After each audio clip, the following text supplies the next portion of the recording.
Hello बच्चों, आज की वीडियो में हम पढ़ रहे हैं वेक्टर्स के बारे में। और वेक्टर एक बहुत इंपॉर्टेंट टॉपिक है तुम्हारे लिए। क्यों? क्योंकि आगे तुम जितने भी फिजिक्स पढ़ोगे, चाहे वो क्लास 11th हो चाहे वो क्लास 12th हो, हर चैप्टर में वेक्टर का यूज होगा ही होगा। तो तुम्हें वेक्टर को बिल्कुल ध्यान से समझना है और इसमें अपनी पकड़ बनानी है, ताकि आगे तुम्हारे लिए फिजिक्स क्या हो, ईजी हो। देखो, आज की वीडियो में हम बेसिक वेक्टर के बारे में देखेंगे कि वेक्टर क्या होता है, स्केलर क्या होता है, उसे रिप्रेजेंट कैसे करते हैं, है ना। बस बेसिक बेसिक बातें करेंगे, बट ये बेसिक्स बहुत इंपॉर्टेंट है, जिससे तुम आगे आने वाले वेक्टर्स के कॉन्सेप्ट को अच्छे से समझ पाओगे। ठीक है, अब देखो, स्केलर और वेक्टर के बारे में बात करनी है कि होते क्या है। क्लास 9th में भी तुमने देखा है, क्लास 10th में भी देखा है। बचपन में क्या बोलते हैं टीचर्स कि जिनमें डायरेक्शन होती है वो वेक्टर होते हैं, और जिनमें डायरेक्शन नहीं होती वो स्केलर होते हैं। बट यार, ये एक गलत और आधी इन्फॉर्मेशन है, ये पार्शियल इन्फॉर्मेशन है। अगर तुम क्लास 9 में वेक्टर्स को ऐसे डिफाइन करोगे कि जिनमें डायरेक्शन होती है वो वेक्टर होते हैं, तो तुम बिल्कुल सही हो। बट जब तुम क्लास 11th में आ गए, तो तुम्हें और डेप्थ में स्केलर और वेक्टर को समझना होता है। तो यहाँ ये मत बोल देना कि क्या बोलते हैं, जिनमें डायरेक्शन होती है वो वेक्टर होता है, जिनमें डायरेक्शन नहीं होती वो स्केलर होता है। ठीक है, अब डायरेक्शन की बात अगर नहीं है इन दोनों के बीच में, तो यार स्केलर वेक्टर एक्चुअल में होते क्या है।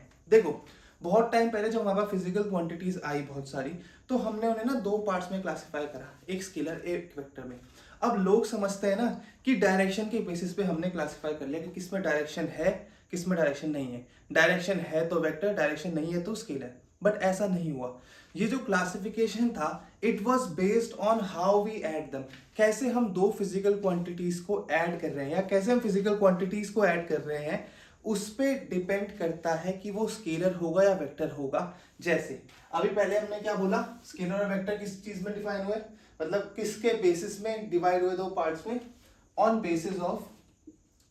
Basis of how we add them. किसी फिजिकल क्वांटिटी को मैं किस तरीके से, किस मेथड से जोड़ रहा हूं, उसके बेसिस में वेक्टर और स्केलर में हमने क्लासिफाई कर दिया। ठीक है, अब यार अगर स्केलर की बात करें, पहले स्केलर की बात करते हैं ना, वेक्टर की फिर करेंगे।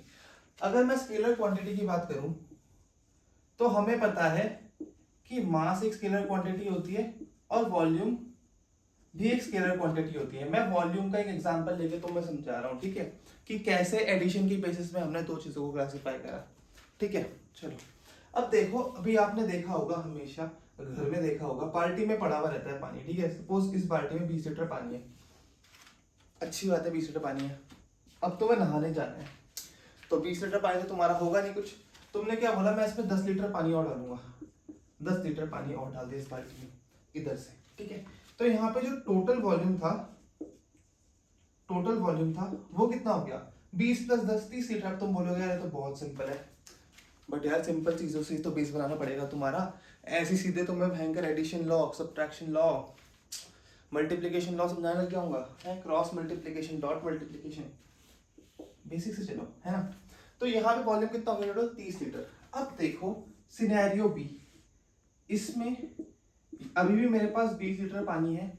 मैं इस डायरेक्शन से डाल रहा हूँ पानी, कितना, 10 लीटर। यहाँ पे मेरा टोटल वॉल्यूम कितना हुआ, यहाँ पे मेरा, यहाँ पे भी कितना हुआ, 20 + 10 30 लीटर। बहुत सिंपल सी बात है। और ये तुमने मास के साथ भी देखा होगा यार। कभी दुकान में चीनी लेने गए हो, तुमने बोला दुकानदार को मुझे 5 किलो चीनी दे दो, वो लेके आया थैली में भर के। ठीक है, 4.5 किलो थी उसके पास। ठीक है, अब वो क्या करेगा, थोड़ा थोड़ा करके डालेगा। बट जो तुम्हारे चीनी का मास है, क्या वो उस चीज पे डिपेंड करता है कि वो राइट से डाल रहा है, लेफ्ट से डाल रहा है, ऊपर से डाल रहा है? नहीं ना, वो सिर्फ उस पर डिपेंड करता है कि टोटल कितना हुआ है ना। तो यहाँ पे हमारा जो टोटल वॉल्यूम निकल रहा है, that is not depending on direction. आप कहाँ से डाल रहे हो, आप चाहे इधर से डालो, चाहे आप इधर से डालो, चाहे आप नीचे से पाइप लगा के डाल दो, चाहे आप साइड से इंजेक्शन मार के डाल दो, है ना। कैसे भी पानी डालो बाल्टी के अंदर, जो टोटल वॉल्यूम है वो 30 लीटर ही आ रही है। इसका मतलब क्या है, डायरेक्शन पे डिपेंड नहीं करता, है ना। सो मैं यहाँ पे अगर लिखूं, here total volume do not या does not depend on what, direction. ठीक है, वो उस चीज पे डिपेंड नहीं करता कि हम किस डायरेक्शन से क्या कर रहे हैं, किस डायरेक्शन से उसमें पानी डाल रहे हैं, है ना। सो टोटल वॉल्यूम है वो डायरेक्शन पर डिपेंड नहीं करता, है ना। जब हम टोटल वॉल्यूम निकाल रहे हैं, हम सिंपली क्या कर रहे हैं, ऐड कर दे रहे हैं, है ना। तो अगर मैं इसे यहाँ से मिटाऊं, इसे नोट कर लो 2 मिनट, ठीक है, इसे मिटा के मैं यहाँ पे लिखूं कि जब हम when we calculate total volume we simply add them, ठीक है। जब हम टोटल वॉल्यूम निकाल रहे हैं तो हम सिंपली क्या कर ले रहे हैं, ऐड कर रहे हैं इररिस्पेक्टिव ऑफ डायरेक्शन,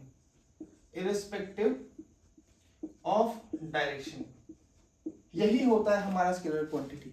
जिस भी फिजिकल क्वांटिटी को आप जब ऐड कर रहे हो तो आपको डायरेक्शन की कोई दिक्कत नहीं है ना। चाहे लेंथ ले लो आप, है ना, सॉरी लेंथ में भी नहीं, डिस्टेंस ले लो आप कितना डिस्टेंस चले वो डायरेक्शन पे डिपेंड करता है। देखो अभी मैं यहाँ से 2 मीटर आगे चल गया, अब मैं वापस 2 मीटर पीछे आया। जब आप टोटल डिस्टेंस निकालोगे तो आप कितना निकालोगे, 2 मीटर आगे प्लस 2 मीटर पीछे, कितना, 4 मीटर। क्या आप ये देखोगे कि डिस्टेंस में मैं आगे चला पीछे चला, वो नहीं ना। ये सब हमारा देखा जाता है डिस्प्लेसमेंट है, डिस्टेंस क्या है, स्केलर क्वांटिटी। आप किस भी डायरेक्शन में चलो, इंडिपेंडेंट ऑफ डायरेक्शन, अगर आपको टोटल डिस्टेंस निकालना है तो आप सारे डिस्टेंसेस को क्या करोगे, ऐड, उसमें डायरेक्शन का कोई पंगा नहीं है ना। सो यही यहाँ पे बोल रहे हैं हम कि जब भी हम किसी भी फिजिकल क्वांटिटी की टोटल वैल्यू निकालें, टोटल वैल्यू हमें निकालनी हो और हम ऐड करके टोटल वैल्यू निकाल रहे हैं, अगर उस एडिशन में हमने सीधे ही ऐड कर दिया सब कुछ बिना डायरेक्शन देके, तो फिजिकल क्वांटिटी क्या होगी, हमारी स्केलर क्वांटिटी होगी। जैसे हम और एग्जांपल लें तो डिस्टेंस भी स्केलर है, स्पीड भी स्केलर है, और ऊपर मास वॉल्यूम तो लिखा है, ठीक है। सो ये तो बेसिक हो गया हमारा कि स्केलर क्वांटिटी क्या होती है। अब वेक्टर में क्या डिफरेंस आता है देखते हैं, अभी पहले से नोट करो फटाफट। अब देखो स्केलर की बात तो हमने कर ली, अब वेक्टर्स को कैसे डिफाइन करेंगे हैं। चलो वेक्टर का भी एक एग्जांपल ले लेते हैं। अब यहाँ पे वेक्टर का मैं एग्जांपल ले लेता हूँ, फोर्स, है ना, एग्जांपल ऑफ वेक्टर। इससे हम वेक्टर के बारे में समझेंगे, वेक्टर को फिजिकल क्वांटिटीज के बारे में समझेंगे, है ना।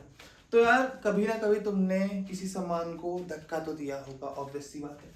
तो यहाँ पे भी यही सिनेरियो है, एक ब्लॉक है, ठीक है, उस पे एक क्यूट सी दीदी धक्का लगा रही है 10 न्यूटन के फोर्स से, ठीक है। अब यार तुम्हें लगता है कि इस लड़की से ये ब्लॉक हिलेगा? नहीं, ऑब्वियस सी बात है नहीं हिलेगा। मैं ये नहीं बोल रहा लड़कियां वीक होती हैं, बट 10 न्यूटन का फोर्स लगा रही है ना अभी वो, तो इस 10 न्यूटन के फोर्स से सपोज ये ब्लॉक नहीं हिल रहा है, ठीक है, ठीक है। चलो अब यार यहाँ पे एक और लौंडा खड़ा था हमारा, डोले शोले वाला, बना देता है इसकी बॉडी थोड़ी, जिम जाता है, पाँव भी मोटे कर देते थोड़े, है ना। तो इसने यहाँ पे इस लड़की को देखा और बोला भैया प्लीज हेल्प, है ना, बना भी देते हैं यहाँ पे एक एरो, भैया हेल्प हेल्प। तो पहले तो ये बोलेगा भाई भैया मत बोलो, मैं हेल्प नहीं कर रहा, है ना। फिर वो बोलेगी अरे चलो आ जाओ ना हेल्प करने, तो ये आएगा, ठीक है। ये लड़का आया इधर हेल्प करने, ठीक है। अब यार जिम जाता है लड़का, पढ़ाई लिखाई में ध्यान है नहीं, क्लास 11 से ही जिम जाने लग गया। तो ये क्या करेगा, अगर दीदी यहाँ से 10 न्यूटन का फोर्स लगा रही है, ठीक है, अभी यहाँ से दीदी को हटा दो, ठीक है, 10 न्यूटन का फोर्स लगाया दीदी ने, ये किसका था, दीदी का, है ना। दीदी ने 10 न्यूटन का फोर्स इधर लगाया, इधर दीदी को धक्का मार के लेके जाना था। तो ये आएगा, पहले ही किलस रखा है कि भैया कैसे बोल दिया, दूसरा जिम जाता है तो पढ़ाई लिखाई में पाते होगा, तो वो इस डायरेक्शन में लगा देगा 10 न्यूटन का फोर्स, है ना। ये किसने लगाया, भैया ने। क्या ये ब्लॉक हिलेगा?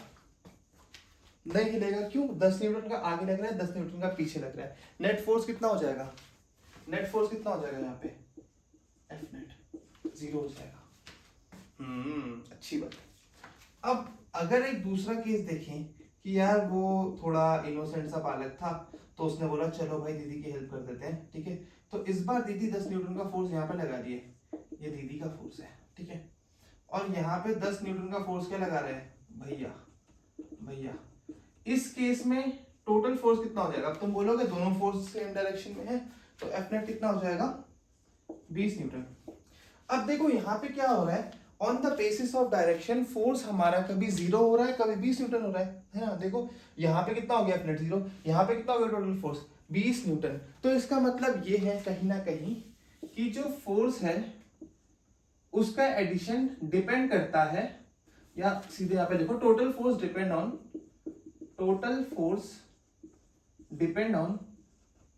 डिपेंड्स ऑन डायरेक्शन, है ना।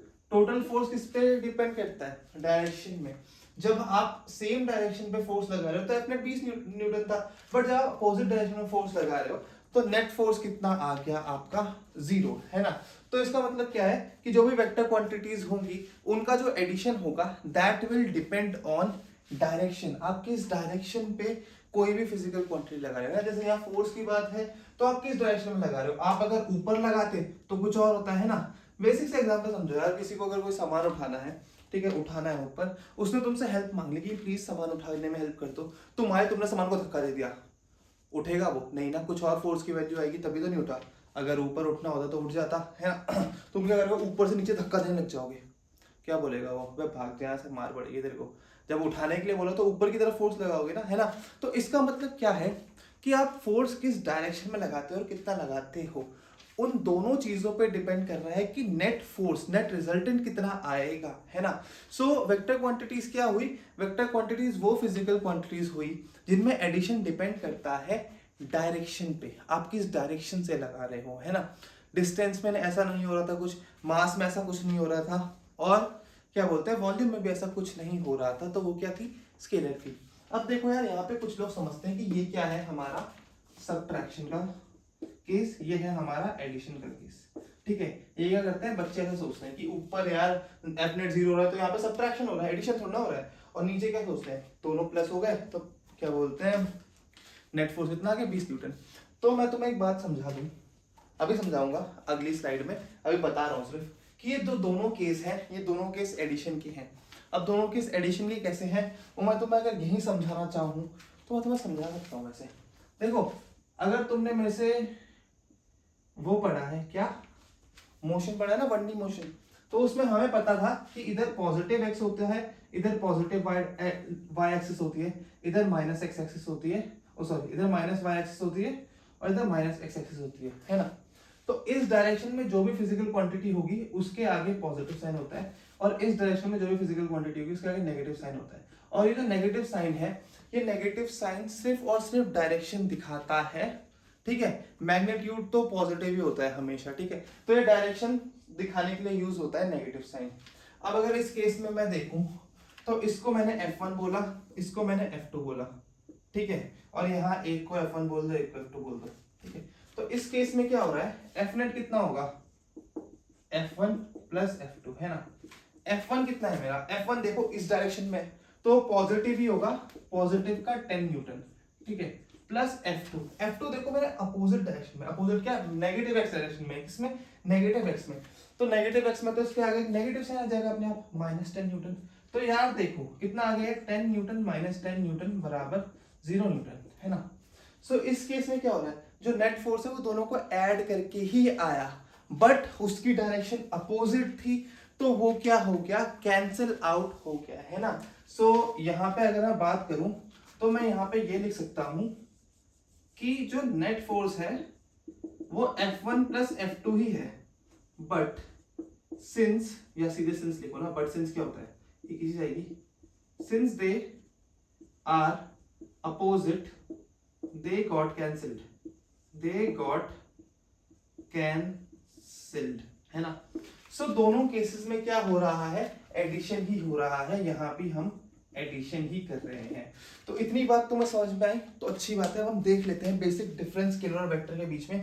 ये तो मैंने तुम्हें पूरी महाभारत इसलिए समझाई ताकि तुम्हारे दिमाग में बैठ जाए, है ना। जब पढ़ रहे हो तुम, क्लास 11th में अभी हो और पहली बार वेक्टर पढ़ रहे हो, तुम पे बहुत टाइम है तो बहुत डिटेल में पढ़ सकते हो, पर पता नहीं क्यों नहीं पढ़ते, कहाँ क्या करोगे इतना टाइम बचा के, हैं बताओ।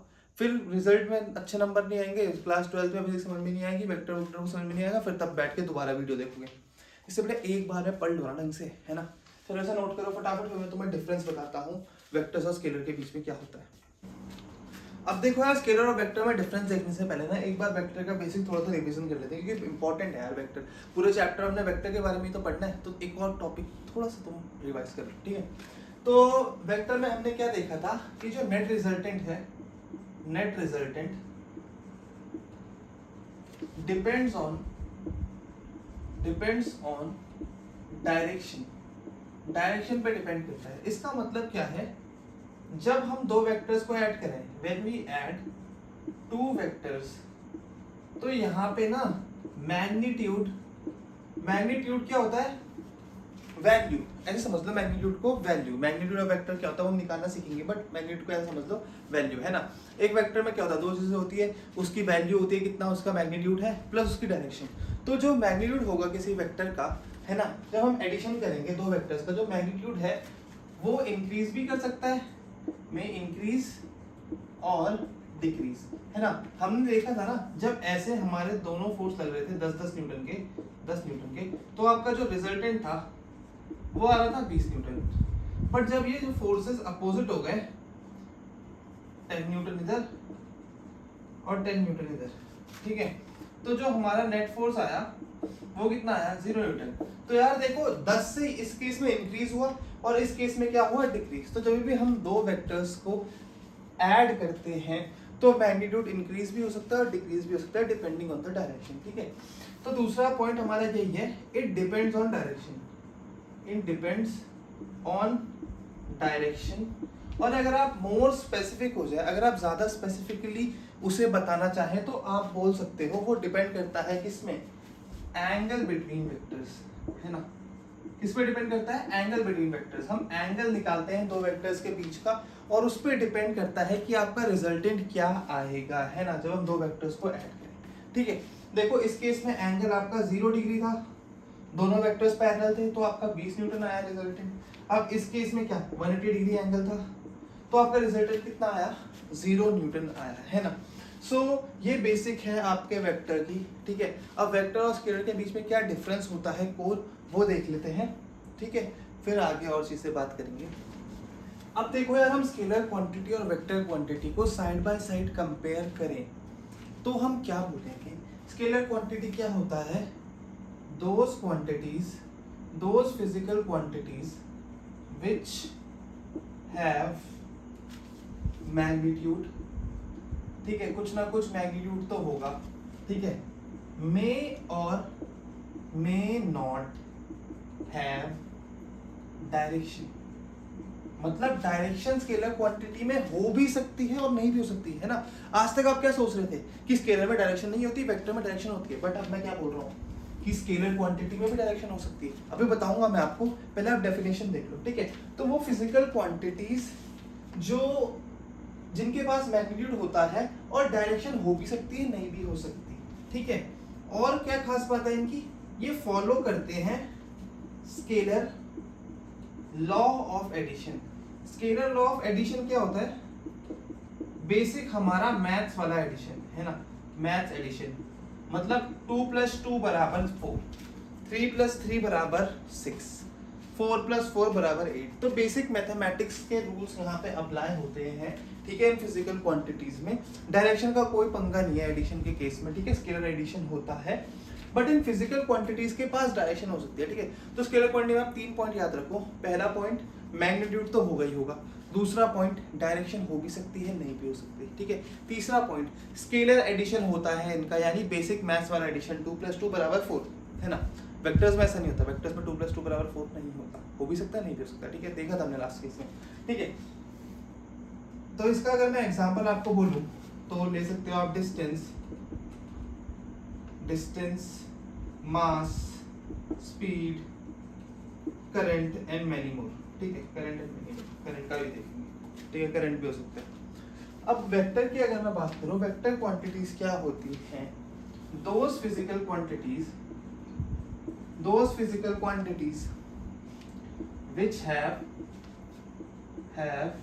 मैग्नीट्यूड, उनके पास मैग्नीट्यूड है एज वेल एज डायरेक्शन, ठीक है। तो इस केस में क्या था, स्केलर में डायरेक्शन हो भी सकती है और नहीं भी हो सकती, बट वेक्टर में क्या है, डायरेक्शन होगी ही होगी, है ना। मैग्नीट्यूड भी होगा, डायरेक्शन भी होगी, ठीक है। अब एक और खास बात क्या है इनमें, ये फॉलो करते हैं वेक्टर लॉज ऑफ एडिशन। अब वेक्टर लॉज ऑफ एडिशन क्या होता है, इसमें हम पूरी एक अलग वीडियो बनाएंगे, है ना। अभी बेसिकली वेक्टर लॉ को क्या समझ लो तुम कि ये एंगल पे डिपेंड करते हैं, ठीक है। एंगल बिटवीन टू वेक्टर्स पे हमारा vector law of addition depend करता है कि क्या रिजल्टेंट आएगा, है ना, ठीक है। तो वेक्टर्स को आपको बताने के लिए मैग्नीट्यूड देना पड़ेगा और डायरेक्शन भी जरूरी है देना। अब तुम बोलोगे बिना डायरेक्शन के बताया तो क्या होगा, देखते हैं। यहाँ पे मैंने देखा कि डिस्प्लेसमेंट मेरी एक वेक्टर क्वांटिटी होता है, ठीक है, होता है। मैंने तुम्हें बोला डिस्प्लेसमेंट की वैल्यू कितनी है, एस से डिफाइन करते हैं डिस्प्लेसमेंट को, एस से डिनोट करते हैं 1 मीटर। अब मैं डिस्प्लेसमेंट इक्वल टू 1 मीटर बोल रहा हूं तो मेरे पे इनफाइनाइट पॉसिबिलिटीज है। कितनी पॉसिबिलिटीज है, इनफाइनाइट पॉसिबिलिटीज। क्यों, क्योंकि यार तुमने मुझे डिस्प्लेसमेंट का सिर्फ मैग्नीट्यूड बताया ना, मैं चाहे 1 मीटर आगे चलूं, ये भी मेरा डिस्प्लेसमेंट बराबर 1 मीटर है, ठीक है, 1 मीटर पीछे चलूं, ये भी मेरा डिस्प्लेसमेंट बराबर 1 मीटर है, 1 मीटर इधर चलूं, यहाँ पे मैं 1 ही मीटर डिस्प्लेस हुआ, अब 1 मीटर में चाहे इधर चलूं, यहाँ पे मैं 1 मीटर ही डिस्प्लेस हुआ, तो मैं किसी भी डायरेक्शन में 1 मीटर डिस्प्लेस हो सकता हूँ, है ना। कोई आपने स्पेसिफिक तो करा नहीं ना, तो जब भी आप डिस्प्लेसमेंट बताओगे तो आपको डायरेक्शन भी बतानी पड़ेगी, क्योंकि when you don't tell direction with vector quantities there can be infinite number of possibilities, है ना। ठीक है, वैसे ही फोर्स भी है हमारा।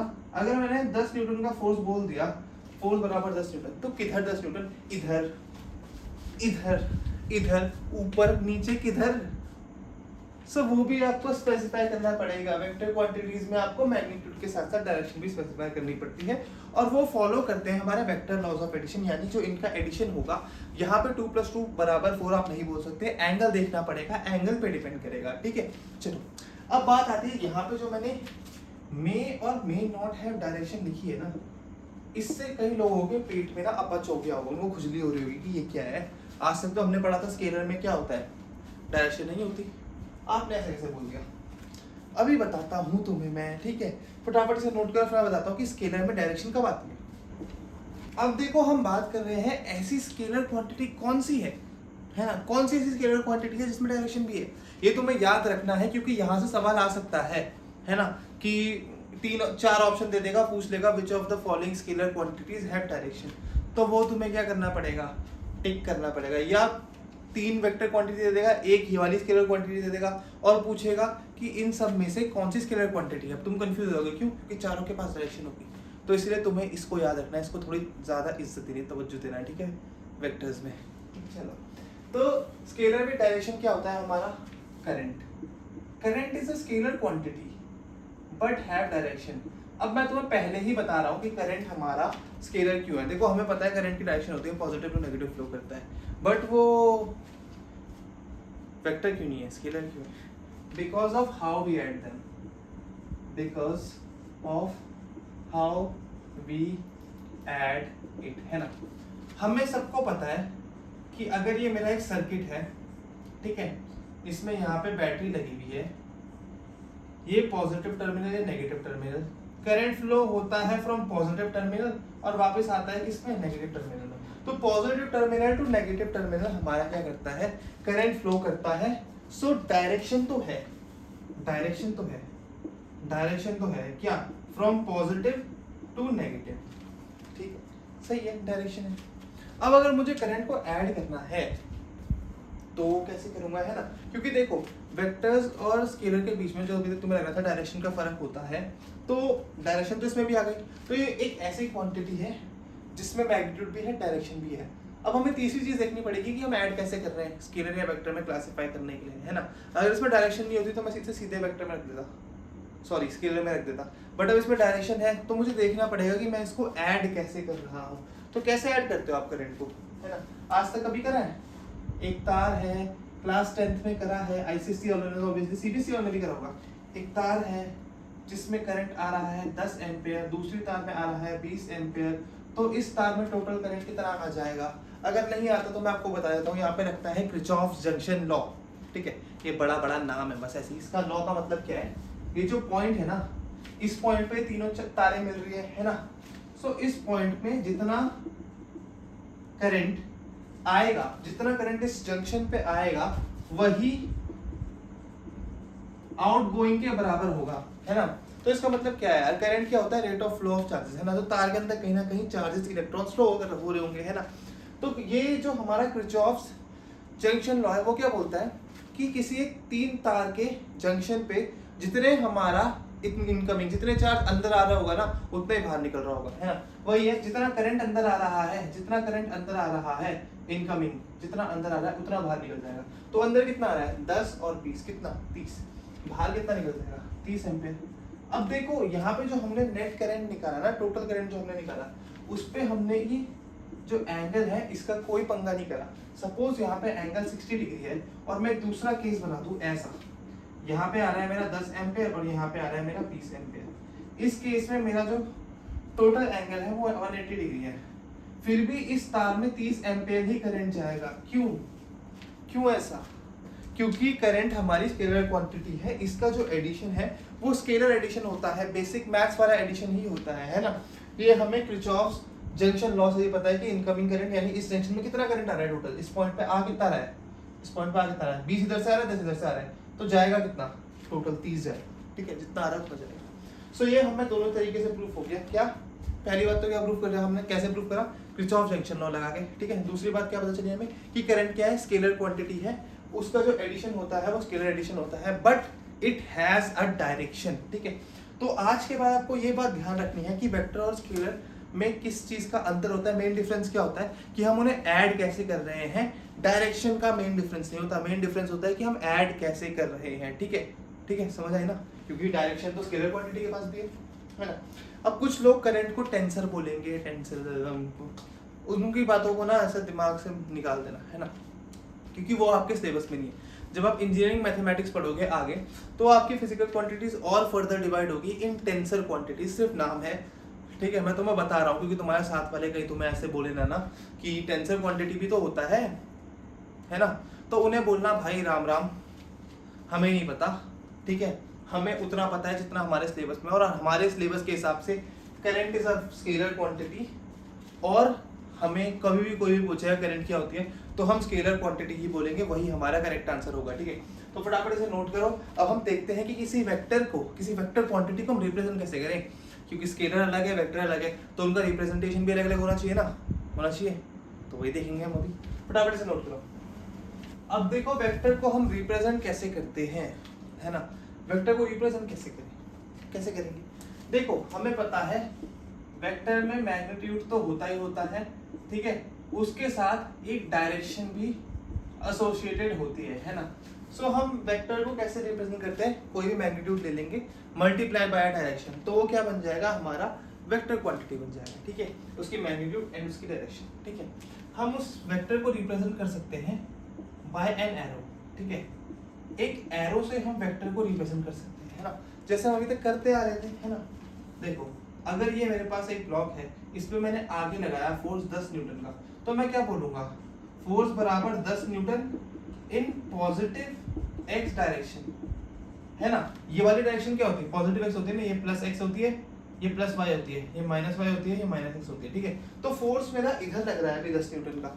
ठीक है, मैंने एरो से क्या करा, इसे रिप्रेजेंट करा, तो फोर्स किधर लग रहा है 10 न्यूटन का इन पॉजिटिव एक्स डायरेक्शन। ठीक है, अब चलो एक और एग्जांपल लेते हैं। इस केस में देखो अब क्या होगा, अब मैं फोर्स लगा रहा हूं ऊपर 10 न्यूटन का, तो अब मैं क्या बोलूंगा, F बराबर 10 Newton is applied in positive y direction. ठीक है, अब किस में लग रहा है, पॉजिटिव y डायरेक्शन में। ठीक है, एक और एग्जांपल ले लेते हैं। यहां लग रहा है मेरा फोर्स बराबर 10 न्यूटन, तो अब मैं क्या बोलूंगा, अब मैं यह बोलूंगा फोर्स बराबर 10 न्यूटन अप्लाइड इन किस में, नेगेटिव, इस साइड है ना, फोर्स इधर लग रहा है, तो ये क्या है, नेगेटिव एक्स डायरेक्शन, किसमें, नेगेटिव एक्स डायरेक्शन में। ठीक है, और अगर मैं नीचे की तरफ फोर्स लगाऊं यहाँ पे F बराबर 10 न्यूटन, तो मैं क्या बोलूंगा, 10 न्यूटन का फोर्स लग रहा है किधर, नेगेटिव y डायरेक्शन में, किधर, नेगेटिव y डायरेक्शन में, है ना। सो मैं वेक्टर को कैसे रिप्रेजेंट कर रहा हूँ, फोर्स एक वेक्टर क्वांटिटी कैसे रिप्रेजेंट कर रहा हूँ, मैं किसी भी ब्लॉक पर लगा दे रहा हूँ, एरो दिखा दे रहा हूँ। मैं इसको यहाँ से हटा के कुछ ऐसे भी कर सकता था, यहाँ पे एंगल होता थीटा, तब मैं क्या बोलता, यहाँ पे फोर्स के लिए कितने 10 न्यूटन, अब मैं क्या बोलता, फोर्स बराबर 10 Newton applied at an angle theta with x axis, positive x axis, है ना। देखो पॉजिटिव एक्स एक्सिस का कुछ एंगल बन रहा है ना थीटा, तो अब मैं क्या बोलूंगा, 10 न्यूटन का फोर्स अप्लाई करा है हमने एक बॉडी पे at an angle theta with positive x axis, ठीक है, एक्स एक्सिस के साथ कुछ थीटा एंगल पे। तो हम ऐसे सिंपली किसी भी ब्लॉक पे एरो लगा के किसी भी वेक्टर को हम दिखा सकते हैं, ठीक है। और कैसे रिप्रेजेंट कर सकते हो देखते हैं, पहले से नोट करो। अब देखो एरो से हम कैसे रिप्रेजेंट कर रहे थे और हम एरो से और क्या क्या इंटरप्रेट कर सकते हैं वो मैं तुम्हें बताता हूँ थ्योरेटिकल रिप्रेजेंटेशन में तब आएंगे, ठीक है। देखो हमने बात करी थी कि हम एरो से एक वेक्टर को रिप्रेजेंट करते हैं, है ना। ये क्या है, इसकी टेल, इसकी पूंछ है, ये जैसे तुम्हारी ये पूंछ है ना, ये क्या है इसका हेड, है ना। तो वेक्टर कहाँ से पॉइंट कर रहा है, टेल से हेड पे, ठीक है, टेल से हेड पे। इसको हम इनिशियल पॉइंट भी बोलते हैं और इसको हम फाइनल पॉइंट भी बोलते हैं, ठीक है। एक इनिशियल पॉइंट एक फाइनल पॉइंट, वेक्टर हमारा टेल टू हेड पे फ्लो कर रहा है, ठीक है। अब ना इस वेक्टर की कुछ ना कुछ लेंथ होगी, तो जो भी ये लेंथ होगी ना that will be proportional to क्या, magnitude, that will be proportional to magnitude, यानी कि जिस वेक्टर की जितनी लंबी लेंथ उसका मैग्नीट्यूड उतना ज्यादा और जिसकी जितनी छोटी लेंथ उसका मैग्नीट्यूड उतना कम। जैसे मैं तुम्हें यहाँ दिखा दूं, अगर एक वेक्टर ये है v1 और दूसरा वेक्टर ये है v2, तो मैं यहाँ से ये बोल सकता हूँ कि v2 का magnitude is greater than v1 का मैग्नीट्यूड, है ना। ये जो दो डंडी लगाई है ना, इसे हम बोलते हैं मॉड्यूलस फंक्शन या इससे हम बोलते हैं मैग्नीट्यूड ऑफ वेक्टर। तो v2 लंबा है, इसका मतलब क्या है, v2 का मैग्नीट्यूड क्या होगा, ज्यादा, है ना। सो जो लेंथ ऑफ वेक्टर होता है that is directly proportional to what, directly proportional to magnitude, है ना। या आप इसे इक्वल टू भी बोल सकते हो इन सम केसेस, ठीक है। इसको आप इक्वल टू भी बोल सकते हो, इक्वल टू मैग्नीट्यूड, ये भी बिल्कुल सही, ठीक है। अब यहाँ से मैग्नीट्यूड हमें पता चल गई लेंथ के बराबर होती है। डायरेक्शन किसके बराबर होता है, डायरेक्शन होता है from tail to head, tail to head, tail to head, HEAD, tail to head हमारे क्या होती है, वेक्टर की डायरेक्शन, है ना। या इससे आप डायरेक्शन ऑफ पॉइंटिंग भी बोल सकते हो, जिस साइड भी हमारा वेक्टर पॉइंट कर रहा है उसी तरफ वेक्टर होगा, ठीक है, जिस साइड पे डायरेक्शन पॉइंट कर रहा है। जैसे अभी यहाँ पॉइंट कर रहा है तो इस साइड वेक्टर होगा, जब इधर पॉइंट करेगा तो इस साइड वेक्टर होगा। ये हमने देख ही लिया था जब हमने एक ब्लॉक पे अलग अलग डायरेक्शन पे क्या लगाया था, फोर्स लगाया था, ठीक है। अब थ्योरेटिकली भी हम वेक्टर को रिप्रेजेंट कर सकते हैं, कैसे, एक नीचे फिजिकल क्वांटिटी लिख देंगे, कोई भी वेरिएबल्स होता है उसके ऊपर एरो लगा दिए, है ना। जैसे अगर हम फोर्स को रिप्रेजेंट करेंगे F और इनटू ऊपर के लगा देंगे, इनटू नहीं सॉरी, F और ऊपर एक एरो लगा देंगे, इसका मतलब क्या है, physical quantity F is vector, ठीक है, फिजिकल क्वांटिटी F इज। अब ये जो F वेक्टर है इसमें भी दो पार्ट्स होंगे, एक होगा इसका मैग्नीट्यूड जिसको हम मॉड ऑफ F कैप बोलते हैं। ये क्या है, हमारा मॉड्यूलस ऑपरेटर, मॉड्यूलस फंक्शन, ठीक है। या इसको आप और क्या बोल सकते हो, मैग्नीट्यूड, मैग्नीट्यूड, ठीक है, मैग्नीट्यूड। ये हमारा मॉड्यूलस फंक्शन होता है, मैग्नीट्यूड होता है किसी भी वेक्टर का मॉड ऑफ F, ठीक है। और अगर आपको यहाँ से डायरेक्शन निकालनी है, डायरेक्शन निकालनी है तो डायरेक्शन होती है F कैप, है ना। देखो F के ऊपर एक टोपी पहना दी, तो ये क्या होता है, हमारा डायरेक्शन होता है, ठीक है। और हमें क्या पता है, कोई भी वेक्टर होता है, यहाँ F वेक्टर है तो उसमें क्या होता है, मैग्नीट्यूड मल्टीप्लाई बाय डायरेक्शन। तो मैं F वेक्टर को mod of F into F cap लिख सकता हूँ। सो आई होप आपको ये रिप्रेजेंट करना समझ में आ गया होगा वेक्टर। जैसे जैसे आप आगे और वेक्टर से पढ़ोगे आपको और रिप्रेजेंटेशन समझ में आएंगी और हम करेंगे और बातें करेंगे वेक्टर्स के बारे में। अभी तो बहुत 2-4 दिन हम करेंगे आराम से बातें। तो अभी बेसिक इसे नोट करो। देखो तुम्हारे नोट्स बहुत ही अच्छे होने चाहिए ताकि तुम 10 महीने बाद भी कॉपी खोल के देखो तो तुम समझ में आ जाए, इतने अच्छे होने चाहिए। तो अच्छे से इसे नोट करो, फिर मैं तुम्हें थोड़े छोटे मोटे से क्वेश्चन करा लेता हूँ, है ना। स्टार्ट कर लेते हैं क्वेश्चन करना। सो इसे नोट करो फिर हम क्वेश्चन करते हैं। अब देखो यहाँ पे मैंने ना 5 वेक्टर्स रिप्रेजेंट करे हैं, ठीक है, 1D में ही, बेसिकली एक्स एक्सिस के अलोंग, है ना।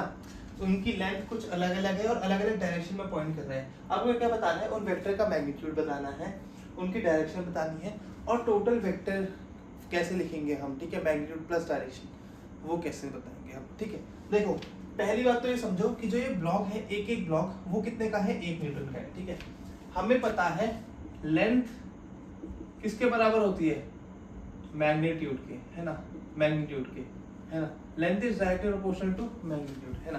तो जिसकी लेंथ जितनी लंबी उसका क्या बोलते हैं, मैग्नीट्यूड उतना ज्यादा है ना।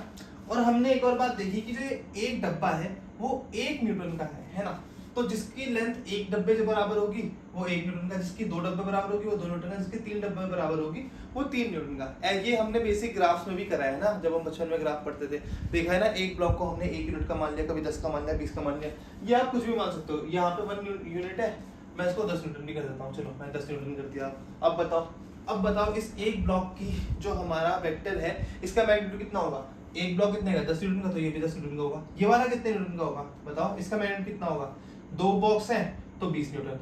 इसका मैग्नीट्यूड क्या होगा, 3 बॉक्स हैं तो 10 10 10 30 न्यूटन। ठीक है, तो आपको फर्स्ट पार्ट में क्या बताना है, इन सब का मैग्नीट्यूड ही बताना है कितना होगा, है ना। मॉड ऑफ एफ क्या होता है, मैग्नीट्यूड ऑफ द वेक्टर। चलो देखो ये वाला कितने डब्बे में आ रहा है, एक डब्बे में, एक डब्बा कितने का है, 10 न्यूटन का। ठीक है, ये कितने में आ रहा है, एक डब्बे में, एक डब्बा कितने का है, 10 न्यूटन। तो टोटल कितना हो गया, 10 न्यूटन ही होंगे। ये वाला कितने में आ रहा है, देखो 2 डब्बों में, है ना, 2 डब्बों में, एक डब्बे कितने का है, 10 न्यूटन का, तो ये कितना आ गया टोटल, 20 न्यूटन का। ठीक है, ये कितने डब्बे में आ रहा है, 3 डब्बे में, और एक डब्बा कितने का है, 10 न्यूटन का, तो ये कितना हो गया, 13 न्यूटन। ठीक है, ये कितने डब्बों में आ रहा है, 2 डब्बों में, 2 × 10 बराबर 20 न्यूटन। ठीक है, अब देखो इसमें मैंने डायरेक्शन नहीं देखी अभी, डायरेक्शन में नेक्स्ट पार्ट में देखूंगा। ठीक है, यहाँ पे मैं क्या देख रहा हूँ, एफ कैप यानी डायरेक्शन ऑफ एफ वेक्टर। ठीक है, देखो जो मेरी इधर की डायरेक्शन होगी वो क्या होगी, पॉजिटिव एक्स। यहाँ पे मैं बना भी दूंगा किसी साइड में, देखो ये होता है मेरी प्लस एक्स, ये होता है मेरा माइनस एक्स। ठीक है, तो आपको सिर्फ ये बताना है डायरेक्शन पॉजिटिव एक्स एक्सिस के अलोंग होगी या नेगेटिव एक्स एक्सिस के अलोंग होगी। ठीक है, चलो तो ये 10 न्यूटन का फोर्स है ना, ये वाला डायरेक्शन किधर है इसकी, इधर किधर, पॉजिटिव एक्स, तो डायरेक्शन किधर हो जाएगी, पॉजिटिव एक्स में। ठीक है, ये वाला देखो किधर है, इस डायरेक्शन में है, इस डायरेक्शन में क्या होता है, नेगेटिव एक्स, तो इसकी डायरेक्शन माइनस एक्स हो जाएगी। ये 20 न्यूटन वाला है, ये वाला किधर चल रहा है, आगे चल रहा है ना, तो ये किधर हो जाएगा, पॉजिटिव एक्स में। ठीक है, ये वाला देखो तीसरा 30 न्यूटन वाला, ये भी मेरा आगे जा रहा है, तो इसकी डायरेक्शन भी क्या हो जाएगी, पॉजिटिव एक्स। अब लास्ट वाला देखो ये पीछे आ रहा है, तो इसकी माइनस एक्स। ठीक है, चलो मैग्नीट्यूड पता चल गया, डायरेक्शन पता चल गया, अब मुझे टोटल वेक्टर बताना है, कैसे मैं रिप्रेजेंट करूंगा। देखो 10 न्यूटन मैग्नीट्यूड प्लस एक्स की तरफ क्या है इसकी डायरेक्शन, तो क्या मैं ऐसे प्लस 10 न्यूटन लिख सकता हूँ, प्लस 10 न्यूटन लिख सकता हूँ, ऑब्वियसली बात है लिख सकता हूँ, और ऐसे ही लिखूंगा। इस केस में क्या है, 10 न्यूटन मैग्नीट्यूड का है, मैग्नीट्यूड कितना है 10 न्यूटन, डायरेक्शन किधर है माइनस एक्स एक्स, तो इसे मैं माइनस 10 न्यूटन लिखूंगा। ठीक है, इसमें देखो मैग्नीट्यूड कितना है 20 न्यूटन, डायरेक्शन किधर है पॉजिटिव एक्स एक्सिस, तो यहाँ मैं पॉजिटिव 20 न्यूटन लिखूंगा। इसमें देखो मैग्नीट्यूड क्या है 30 न्यूटन और डायरेक्शन किधर है पॉजिटिव एक्स, तो यहाँ मैं प्लस 30 न्यूटन लिखूंगा। इस केस में देखो मैग्नीट्यूड क्या है 20 न्यूटन बट डायरेक्शन किधर है माइनस एक्स एक्सिस में, तो मैं इसे माइनस 20 न्यूटन लिखूंगा। ऐसे करके आप इन जो हमारे एरोज है, एरो रिप्रेजेंटेशन है, उससे आप थ्योरेटिकल वेक्टर रिप्रेजेंटेशन में आ सकते हो। आई होप आपको इतना समझ में आया होगा। अब हम आज के लास्ट टॉपिक पे जाते हैं, जो है हमारा एंगल बिटवीन द वेक्टर। और मेरी बात मानो, एंगल बिटवीन द वेक्टर एक बहुत ही इंपॉर्टेंट टॉपिक है। अगर तुम्हें एंगल बिटवीन वेक्टर नहीं निकालना आया ना, तो तुम वेक्टर्स कभी नहीं सीख पाओगे। ठीक है, तो उसे ध्यान से देखना, या जो भी अभी तक देखा है वो भी तो ध्यान से देखा होगा ना, तभी यहाँ तक आए हो। चलो फटाफट से नोट करो, फिर हम देखेंगे एंगल बिटवीन द वेक्टर्स। अब हम कर रहे हैं angle between the two vectors. देखो पहले मैथ्स की बात करते हैं। आप सबने मैथ्स के बीच मैथ्स में एंगल निकाले होंगे, है ना। सो मैथ्स में हम क्या बोलते हैं, मैथ्स में अगर आपसे कोई पूछे angle between A B and A C, फिर पूछे angle between B C and B A, फिर पूछे आपसे angle between C A and C B, ठीक है, तो आप क्या आंसर दोगे। ठीक है, ए बी कौन सी लाइन है, ए बी ए, और बी सी ए सी क्या है ये, इन दोनों के बीच का एंगल कितना है 60 डिग्री, कितना 60 डिग्री एंगल है ना। बी सी एंड बी ए के बीच में कितना है, बी सी किधर है, बी सी ये है और सी ए किधर है, सॉरी बी सी ये है और बी ए किधर है, इधर है। इन दोनों के बीच में कितना है 60 डिग्री ही है भाई। और सी ए एंड सी बी, सी ए इधर है, सी बी इधर है, सी एंड सी बी के बीच में भी 60 डिग्री है। तो सबके बीच में 60 डिग्री है, क्योंकि ऑब्वियसली बात है इक्विलेटरल एंगल सबके बीच में 60 डिग्री होगा। बट अगर मैं आपसे वेक्टर्स में पूछूं कि एक वेक्टर मेरा इधर है ना, सपोज वेलोसिटी है 10 मीटर पर सेकेंड, ठीक है, फिर वेलोसिटी कुछ इधर हो गई, ठीक है, ये इनिशियल वेलोसिटी है, ये फाइनल वेलोसिटी है, ठीक है, ये 10 मीटर पर सेकंड ही है, ठीक है, एट एन एंगल 60 डिग्री। तो यहाँ आप मुझे बताओ angle between V I and V final vectors, है ना, V I vector and V final vector के बीच में मुझे आप एंगल बताओ। क्या आप मुझे यहाँ पे 60 डिग्री एंगल रिपोर्ट करोगे? हाँ, आप यही करोगे। अभी मैं बोलूंगा ये बिल्कुल गलत है। क्यों? आप मेरी बात ध्यान से समझना, ठीक है। मैं गाड़ी चला रहा हूँ, आगे धूम मचा ले, ठीक है, मेरे सामने टर्न आ गया, मैंने अपनी गाड़ी यहाँ से यहाँ मोड़ दी, ठीक है, देखो वही तो हो रहा है, इधर जा रहा था फिर इधर घूम गया। तो एंगल बिटवीन वेक्टर्स हम कैसे डिफाइन करेंगे? कितना हमने टोटल टर्न लिया है, कितना चला मैं टोटल, मेरी डायरेक्शन पहले इधर थी, अब मैं इधर से ले गया, तो ये कितना हो गया 120 डिग्री, कितना हो गया 120 डिग्री, है ना, कितना हुआ 120 डिग्री हुआ, है ना। सो जब भी हम एंगल बिटवीन द वेक्टर निकालेंगे, एंगल बिटवीन वेक्टर वो किसके बराबर होगा, angle between their pointing direction, है ना। तो ये इधर पॉइंट कर रहा था तो इस डायरेक्शन, और दूसरा वेक्टर इधर पॉइंट कर रहा है तो इस डायरेक्शन, दोनों के बीच में एंगल कितना है 120 डिग्री, है ना, ठीक है। इसको आप एक और तरीके से समझ सकते हो कि आपको क्या करना है, आपको दोनों की टेल जोड़नी है, टेल ज्वाइन करो, या आप हाँ टेल ज्वाइन करो, दोनों का टेल ज्वाइन करो, ठीक है, और क्या निकाल दो, एंगल बता दो कौन सा एंगल लेस देन 180 डिग्री वाला, जो 180 डिग्री से कम एंगल है वो रिपोर्ट कर दो। जैसे ये अब देखो, ये हमारे सामने 5 सवाल है, इसमें मुझे एंगल बिटवीन द वेक्टर बता दो कौन सा वाला होगा, और बस आज के लिए काफी है, फिर हम अगले लेक्चर में पढ़ेंगे बाकी सारी चीजें, ठीक है। पहला क्वेश्चन क्या बोल रहा है, एक वेक्टर मेरा इधर है, इधर पॉइंट कर रहा है, एक वेक्टर इधर पॉइंट कर रहा है, इन दोनों के बीच में एंगल कितना होगा, क्या ये एंगल होगा अल्फा? हाँ, क्यों? क्योंकि हमारा ये एंगल, ये जो वेक्टर है हमारा v1 वो इधर पॉइंट कर रहा है और v2 इधर पॉइंट कर रहा है, और एंगल बिटवीन टू वेक्टर्स क्या होता है, उन दोनों की डायरेक्शन के बीच का एंगल, ठीक है। आप एंगल बिटवीन द वेक्टर्स और एक तरीके से निकाल सकते हो, कैसे, दोनों की टेल ज्वाइन कर लो, टेल ज्वाइन करो, है ना, ऐसे भी आप कर सकते हो, ठीक है। अगर आपको डायरेक्शन से समझ में नहीं आ रहा है तो आप दो वेक्टर्स की टेल ज्वाइन कर लो, उनके बीच में जो एंगल बनेगा, दो एंगल बनेंगे ना टेल ज्वाइन करके भी, जैसे टेल ज्वाइन कर लिया वेक्टर की, एक एंगल बाहर वाला बन रहा है, एक अंदर वाला, आपको कौन सा एंगल बताना है, जो एंगल 180 डिग्री से कम हो, ठीक है। ये हमारे लिए कन्वेंशन सेट है साइंटिस्ट के द्वारा कि हमें वही एंगल रिपोर्ट करने हैं जो एंगल किससे हो, 180 डिग्री से कम हो, ठीक है। अब इस केस में देखो, इस केस में क्या हो रहा है, ये वेक्टर इधर पॉइंट कर रहा है, ये वेक्टर इधर पॉइंट कर रहा है, दोनों के बीच का एंगल कितना होगा, ये अल्फा। इस केस में देखिए, इस केस में देखो, ये वेक्टर मेरा इधर पॉइंट कर रहा है ना, पहला वाला v1 वेक्टर मेरा इधर पॉइंट कर रहा है, ये v1 है, और अगर मैं v2 को थोड़ा एक्सटेंड करूं तो ये मेरा v2 हो जाएगा, ठीक है। तो इन दोनों की डायरेक्शन के बीच का एंगल कितना है, ये एंगल अल्फा, और यही इसके बराबर होगा अल्फा। तो आपको एक बात यहाँ से और समझ में आई होगी कि अगर आप वेक्टर्स के हेड को ज्वाइन कर लो तभी भी जो उनके बीच का एंगल होगा वही एंगल बिटवीन द वेक्टर होगा। तो चाहे आप टेल ज्वाइन करो, चाहे आप हेड ज्वाइन करो, ठीक है, एंगल बिटवीन द वेक्टर्स आप निकाल सकते हो, ठीक है। या तो आप डायरेक्शन से निकाल लो, या तो आप टेल ज्वाइन करके निकालो, या तो आप हेड ज्वाइन करके निकालो, आपको जैसी मर्जी वैसे निकालो। मैंने आपको 3 मेथड बता दिया। अब इस केस में देखते हैं क्या होगा। पहले वाले को देखूं अगर मैं, तो ये मेरा इधर पॉइंट कर रहा है और ये मेरा इधर पॉइंट कर रहा है, तो जो ये वाला एंगल होगा वो होगा मेरा एंगल बिटवीन द वेक्टर्स। ये कितना हो जाएगा मेरा 180 माइनस अल्फा। तो बॉक्स में डाल रहा हूँ मैं एंगल बिटवीन द वेक्टर्स को, ठीक है। अब मैं इसमें बात करूँ तो इसमें हेड जॉइन हो रखे हैं, हेड जॉइन हो रखे हैं, ठीक है। हेड जॉइन होने के बाद भी हम कौन सा एंगल बताते हैं जो 180 डिग्री से कम हो, तो बाहर वाला है ये ग्रेटर देन 180 डिग्री होगा, तो मैं अंदर वाला ही रिपोर्ट करूंगा, अल्फा होगा इसके बीच का एंगल। अब इसमें बात करें इन दोनों की, क्या टेल जॉइंट है तो यहाँ भी अल्फा होगा, ठीक है। तो इन दोनों के बीच में इस वेक्टर v1 v2 और v3 बोल देते हैं, ठीक है।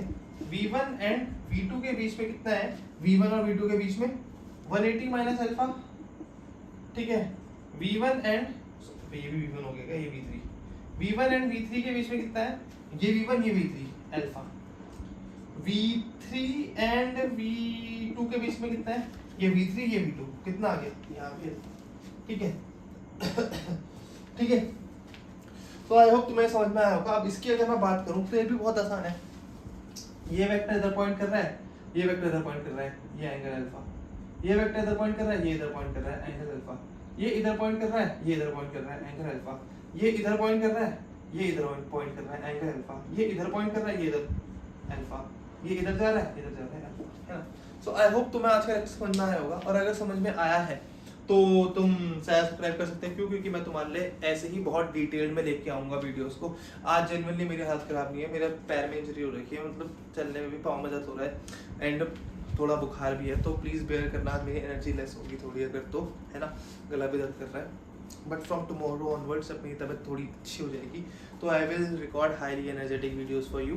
तब तक के लिए good bye, all the best, और इसके नोट ज़रूर बना लेना और प्रैक्टिस करना अच्छे से। Bye bye, see you.